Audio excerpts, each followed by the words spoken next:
Le Grand Tour des formations en Charente, une émission coproduite par RCF Charente et Radio Attitude. Les formations au BEP de la Chambre des métiers. Monsieur Mignot, bonjour. Alors bonjour monsieur, je m'appelle Olivier Mignot, je suis responsable orientation, promotion et partenariat à la Chambre de métiers. Je travaille pour donc les campus de la Chambre de métiers. Nous avons 2 campus. Très bien. Alors quels sont-ils ces 2 campus? Donc le campus des métiers de Barbezieux. Oui. Je vous donne tout de suite les filières qu'on y trouve. Ah bah allez-y, comme ça on va commencer à rentrer directement dans le vif du sujet, on est là pour ça. Rentrons dans le vif du sujet. Donc sur Barbezieux, la plus grosse filière, ce sont les métiers de bouche. Donc dans les métiers de bouche, nous allons trouver les bouchers, les charcutiers, les pâtissiers et les boulangers. Donc pour parler diplôme sur ces filières-là, on commence au CAP, mais on peut aller jusqu'au brevet professionnel. D'accord. Donc le brevet professionnel, c'est un équivalent bac. Voilà. Absolument. Les voies d'accès pour cette offre de formation? Pour sortie de 3e, ouais. Sortie de 3e sans diplôme. Voilà. La condition principale d'accès, c'est d'avoir 15 ans sortie de 3e. Ça, c'est important. Voilà. Ensuite, on peut aller on peut être apprenti jusqu'à 29 ans. 29 ans révolus. On peut aussi être apprenti si on souhaite ouvrir son entreprise et se former au métier. Et on peut aussi être apprenti sans limite d'âge si on est, une personne en situation de handicap. De handicap, oui, c'est voilà. Ce que je voulais vous demander. Absolument. Donc ça, c'est pour le pôle de Barbezieux. D'autres formations? Sur Barbezieux, on va trouver d'autres choses. On va aussi trouver le pôle métier d'art. Oui. Donc le pôle métier d'art, taille de pierre, ferronnier d'art, coutelier, maréchalerie, ébéniste, de très beaux métiers. Absolument. Qui demandent de très bons, qui permettent de maintenir des savoir-faire très importants. La Charente est une terre romane, donc ça me donne l'occasion de parler du métier de taille de pierre. Absolument. On cherche des tailleurs de pierre. On cherche vraiment des tailleurs de pierre. On recrute dans tous ces métiers d'art, mais là, on aimerait mettre l'accent sur la taille de pierre cette année. Les voies d'accès sont sensiblement les mêmes que le premier secteur. Elles sont strictement identiques. Ouais, c'est ça. Ouais. Ensuite, toujours sur Barbezieux, un métier qui est le seul métier qui ne ressort pas de l'artisanat. C'est le métier de la petite enfance. Ah oui. Voilà, accompagnant éducatif petite enfance. C'est le seul métier que nous avons à la Chambre de métier, qui ne dépend pas de l'artisanat, mais c'est également une très belle filière.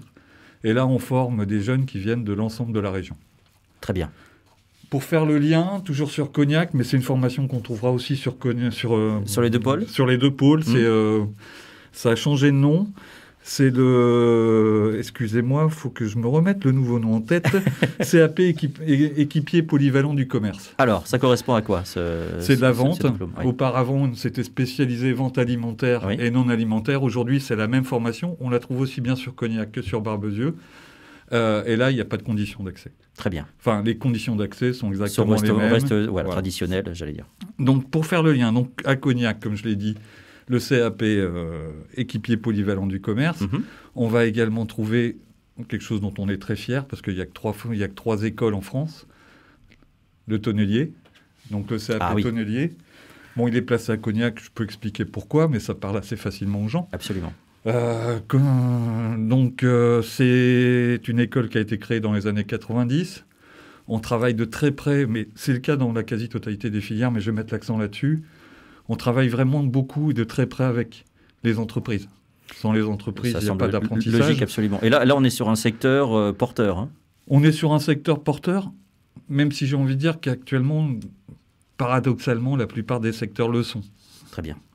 Chez nous, dans l'artisanat.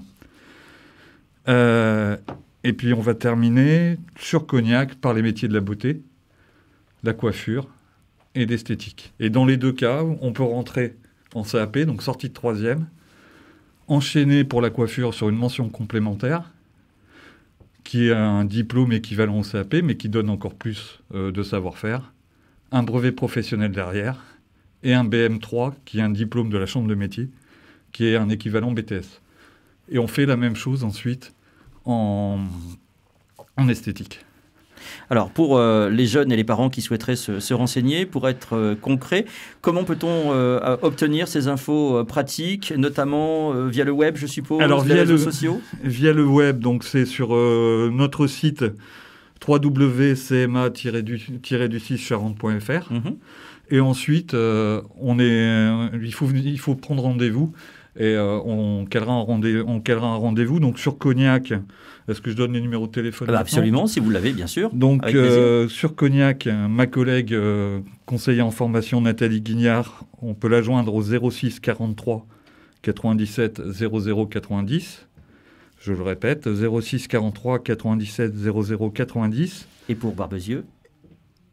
En fait, c'était pour Barbezieux ce que je viens de dire. C'est moi qui me viens de m'embêter les pinceaux. C'est pas grave. Donc Barbezieux. Et pour le Cognac, voilà, on va y arriver. Pour Cognac, c'est Lucille Beck. Et on peut la joindre au 07 89 52 96 93. 07 89 52 96 93. Ces numéros de téléphone, on les retrouve sur notre site. Sur le site de la Chambre des métiers de la Charente. Voilà. Très bien. Année particulière, évidemment, 2021, conditions sanitaires obligent. Est-ce qu'il y a des portes ouvertes organisées en présentiel ou en ligne ? Alors, c'est une bonne question. C'est une bonne question parce qu'on envisage de faire des portes ouvertes le 27 mars en présentiel, normalement sur rendez-vous. Mais ça, vous connaissez la situation sanitaire, donc bien sûr, ce sera confirmé par voie de presse, par tous les moyens de communication. Et généralement, cette année, c'est une prise de rendez-vous pour une rencontre individuelle, sur place, le jour donné. Mais même en dehors des journées portes ouvertes, on peut nous appeler et on fixe un rendez-vous pour rencontrer les conseillères, rencontrer les enseignants, visiter les locaux. On a de très beaux locaux, ils datent de 2017. On a des ateliers qui sont flambant neufs, qui sont complètement adaptés à l'enseignement de nos filières. Donc, il faut effectivement venir les voir. En 30 secondes, malgré que ce ne soit pas un établissement que vous gérez directement, vous pouvez nous parler du CFA métier du bâtiment de Chasseneuil ? Alors, qui est en place, je crois, depuis 2-3 ans ? Oui, tout à fait, depuis, je crois, 2017. Alors, je vais vous en parler... je vous en parler parce que j'ai plein d'anciens collègues qui travaillent là-bas. Ouais. Mais donc, effectivement, pour la maçonnerie, pour la menuiserie, pour la plomberie, c'est-à-dire les 2 diplômes sanitaires, c'est que je reprends mon ancienne casquette, excusez-moi. Allez-y. Sanitaire et thermique, l'électricité, bien sûr, la menuiserie, je ne sais pas si je l'ai dit. Si.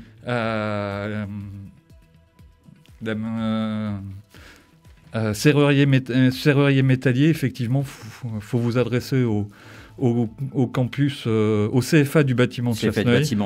Alors là, j'ai pas en tête le numéro de téléphone. Avec un moteur de recherche sur Internet. Mais ça se trouve très facilement. Et effectivement, la plupart des gens qui travaillent là-bas, je les connais très bien. Donc, je ne peux dire qu'une chose, c'est que ce sont des gens très impliqués qui connaissent très bien leur métier. Et le bâtiment recrute. Voilà. Et le bâtiment est un métier de l'artisanat, bien sûr. Merci beaucoup, Monsieur Mignot. Je vous en prie. Merci à vous. En charge du développement de l'apprentissage à la Chambre des métiers de la Charente. Le Grand Tour des formations en Charente, une émission coproduite par RCF Charente et Radio Attitude.